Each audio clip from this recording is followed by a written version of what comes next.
kasih kepada Bapak Andika Wahyudiono, MPD, selaku dosen pengampu mata kuliah perpajakan, dan teman-teman sekalian yang saya banggakan.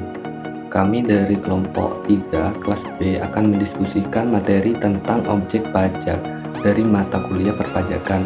Perkenalkan, nama saya Abel Kosim, NIM 212319948 dari Fakultas Ilmu Sosial dan Ilmu Politik. Di sini saya sebagai moderator yang akan membimbing jalannya diskusi online kali ini. Sebelum diskusi saya mulai, saya akan memperkenalkan rekan-rekan saya terlebih dahulu. Ada Ananda Derawayuni sebagai pemateri yang pertama. Ada Reza Amanda sebagai pemateri yang kedua. Ada Najwa Nur Aisyah sebagai pemateri ketiga. Ada Ana Rizky Milati sebagai materi keempat. Baik, langsung saja saya mulai. Kepada para pemateri dipersilakan. Assalamualaikum warahmatullahi wabarakatuh.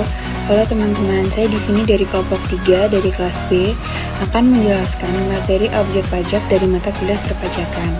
Sebelumnya saya ucapkan terima kasih kepada Bapak Andika Wahyudiono, MPD, selaku dosen pengampu mata kuliah perpajakan, dan para audiens sekalian yang saya banggakan. Saya Ananda Derawayuni, NIM 212319986, dan rekan-rekan saya Reza Amanda, Najwa Nur Aisyah, Ana Rifki, dan Abdul Qasim. Langsung saja di sini saya akan memberitahukan poin-poin yang akan kelompok kami terangkan, yaitu sebagai berikut. A. Pajak penghasilan atau PPh. B. Pajak pertambahan nilai. C. Pajak bumi dan bangunan atau PBB. D. Bimaterai. E. Pajak daerah dan distribusi daerah. F. Kasus dan solusi. G. Kesimpulan. H. Daftar pustaka. Dan saya akan menjelaskan tentang pengertian objek pajak. Objek pajak adalah penghasilan atau tambahan kemampuan ekonomis yang diterima wajib pajak. Secara sederhana, objek pajak adalah penghasilan yang dikenakan pajak. Arti penghasilan sendiri adalah setiap tambahan kemampuan ekonomis yang diterima atau diperoleh wajib pajak, baik yang berasal dari Indonesia maupun luar Indonesia, yang dapat dipakai untuk konsumsi atau untuk menambah kekayaan wajib pajak yang bersangkutan dengan nama dan dalam bentuk apapun.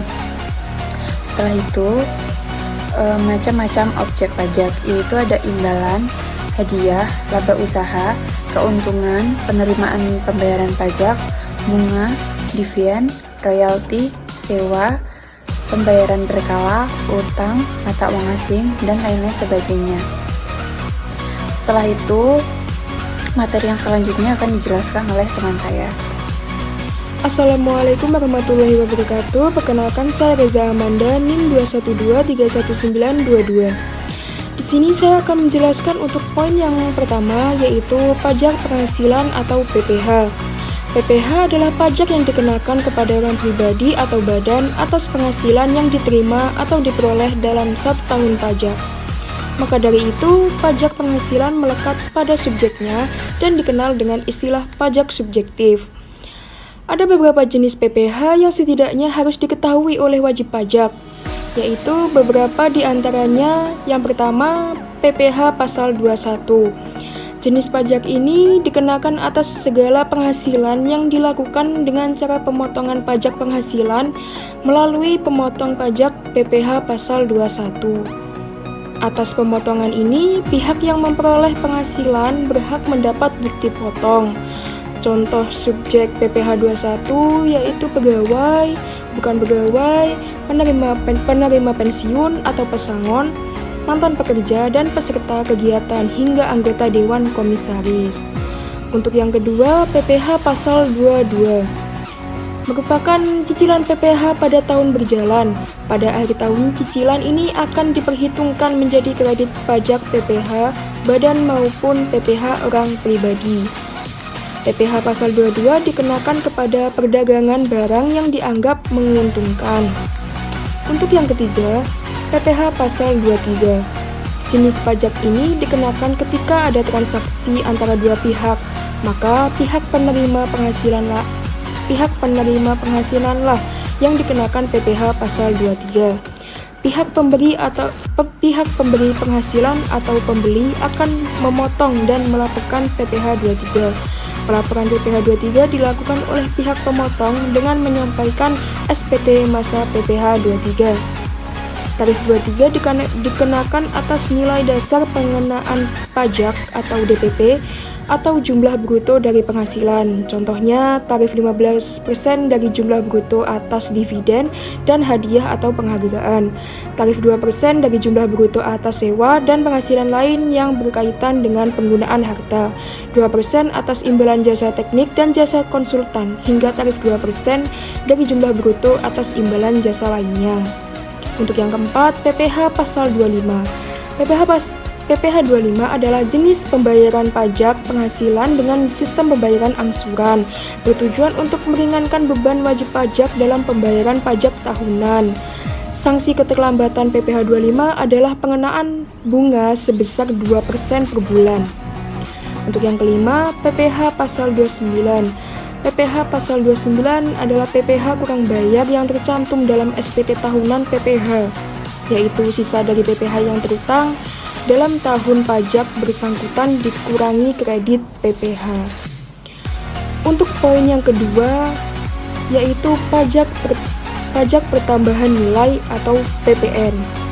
PPN adalah pajak yang dikenakan dalam setiap proses produksi maupun distribusi atau pungutan terhadap konsumsi barang kena pajak atau jasa kena pajak di dalam daerah pabean atau wilayah Republik Indonesia yang meliputi wilayah darat, perairan, dan ruang udara di atasnya, serta tempat-tempat tertentu di zona ekonomi eksklusif dan landas kontinen yang di dalamnya berlaku Undang-Undang Kepabeanan. Dalam PPN, pihak yang menanggung beban pajak adalah konsumen akhir atau pihak pembeli. Contohnya, pengenaan PPN saat berbelanja di supermarket. Kalian akan menemukan tulisan PPN dalam rincian angka struknya. PPN dikenakan pada sejumlah barang dan jasa. Contohnya seperti barang hasil pertambangan atau hasil pengeboran yang diambil langsung dari sumbernya. Yang kedua, makanan dan minuman yang disajikan di hotel, restoran, rumah makan, warung, dan sejenisnya. Tidak termasuk minuman atau makanan yang diserahkan oleh catering ya. Untuk yang ketiga, kebutuhan pokok yang menjadi kebutuhan banyak orang. Untuk yang keempat, uang, emas, batangan, atau surat berharga. Sekian penjelasan dari saya. Terima kasih. Wassalamualaikum warahmatullahi wabarakatuh. Perkenalkan, nama saya Najwa Aisyah, NIM 21231932. Di sini saya akan menjelaskan poin C tentang PBB, pajak bumi dan bangunan. PBB adalah pajak yang bersifat kebendaan. Dalam arti besarnya, pajak terutang ditentukan oleh keadaan objek, yaitu bumi atau bangunan. Keadaan objek tidak ikut menentukan besarnya pajak. PBB pada awalnya merupakan pajak pusat yang dialokasikan penerimaannya lalu dialokasikan ke daerah-daerah dengan proporsi tertentu. Namun demikian, dalam perkembangannya berdasarkan Undang-Undang Nomor 28 Tahun 2009 tentang PDRD, pajak ini khususnya sektor perkotaan dan perdesaan menjadi sepenuhnya pajak daerah. PBB dikenakan terhadap objek pajak berupa tanah atau bangunan yang didasarkan pada asas kenikmatan dan manfaat dan dibayarkan setiap tahunnya.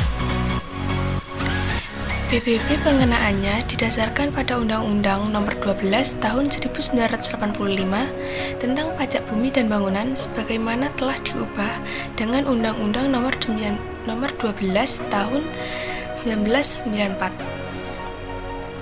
Dalam bab 1 diatur tentang ketentuan umum yang memberikan penjelasan tentang istilah-istilah teknis atau definisi-definisi PBB seperti pengertian. Yang pertama yaitu bumi.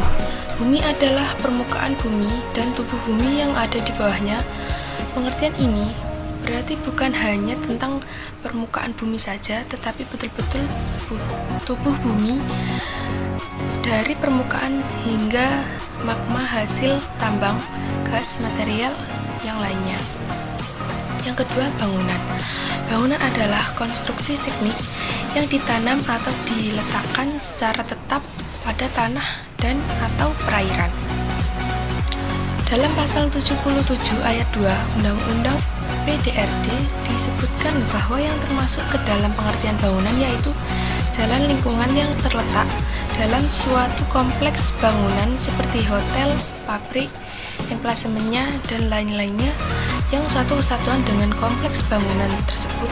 Contoh bangunannya yaitu bisa jalan tol, kolam renang, pagar mewah, tempat olahraga, galangan kapal, dermaga, taman mewah, tempat penampungan atau kilangan minyak, air dan gas, pipa minyak, dan fasilitas lainnya yang memberikan manfaat.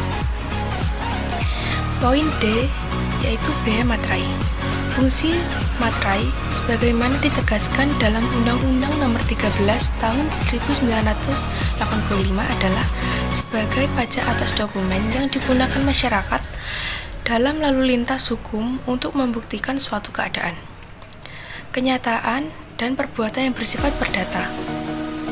Salah satu definisi biaya materai adalah pajak atas dokumen yang terutang sejak saat dokumen tersebut ditandatangani oleh pihak yang berkepentingan atau diserahkan kepada pihak lain jika dokumen itu hanya dibuat oleh satu pihak saja. Assalamualaikum warahmatullahi wabarakatuh. Perkenalkan, nama saya Anarif Melati dengan NIM 21231954. Di sini saya akan melanjutkan materi dari teman-teman saya dengan matkul perpajakan, yaitu pajak daerah dan retribusi daerah. Menurut Undang-Undang Nomor 28 Tahun 2009 tentang pajak daerah dan retribusi daerah, definisi pajak daerah adalah kontribusi wajib kepada daerah yang terutang oleh orang pribadi atau badan yang bersifat memaksa. Berdasarkan undang-undang, dengan tidak mendapatkan imbalan secara langsung dan digunakan untuk keperluan daerah. Dan selanjutnya saya akan menjelaskan beberapa studi kasus pada materi kita. Studi kasus yang pertama, perubahan nilai jual objek pajak sektor perkebunan. Contoh kasus ini mengenai perubahan nilai jual objek pajak sektor perkebunan tahun pajak 2020 terhadap tahun pajak 2019.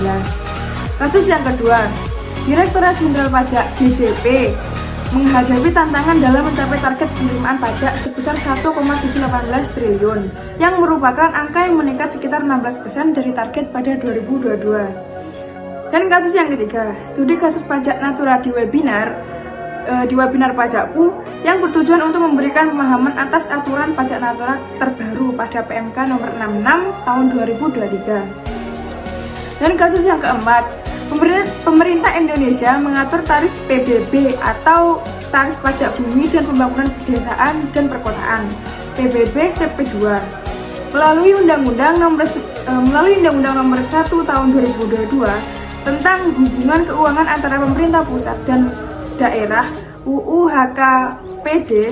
Tarif PBB step P2 paling tinggi adalah 0,5%. Dan tarif PBB strip 2 untuk lahan produksi pangan dan ternak ditetapkan lebih rendah daripada tarif untuk lahan lainnya.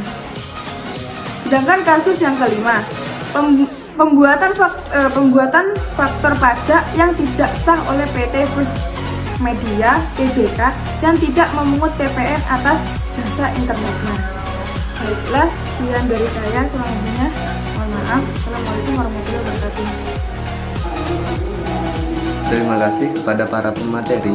Setelah kita mengetahui kasus yang sudah dijabarkan tadi, di sini saya akan memberikan solusi.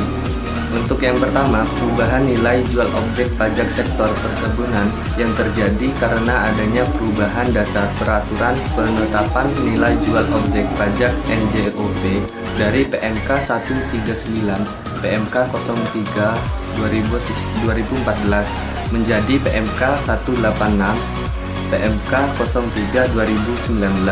Variabel pembentuk NJOP lainnya juga mempengaruhi perubahan NJOP. Kedua, DJP berusaha untuk mengawasi dan mengkoordinasi dengan lembaga-lembaga lain untuk meningkatkan pengawasan pajak dan mengurangi kekurangan penerimaan pajak.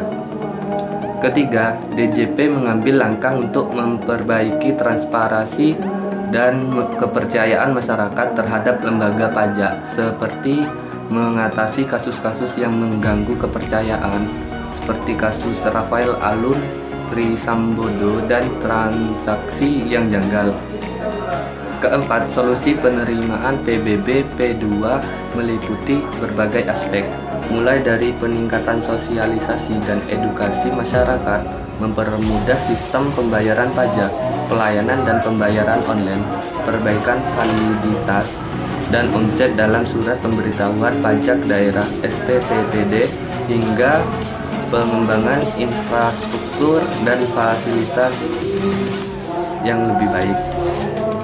Kelima, perlunya peningkatan pengawasan terhadap perusahaan di bidang jasa digital oleh DJP. First Media perlu melakukan perbaikan atas sistem pajaknya. Jadi kesimpulan diskusi kali ini adalah suatu hal atau aktivitas yang dikenakan pajak oleh pemerintah dan beragam tergantung pada jenis pajak, bisa berupa properti, penghasilan, penjualan, atau kegiatan tertentu seperti penjualan rokok ataupun minuman beralkohol, dan dalam yurisdiksi kekuasaan atau wewenang yang berlaku pajak tersebut penting untuk mendukung pendapatan pemerintah dan pembiayaan berbagai program dan layanan publik. Sekian diskusi dari kelompok kami hari ini. Kurang lebihnya mohon maaf. Terima kasih. Wassalamualaikum warahmatullahi wabarakatuh.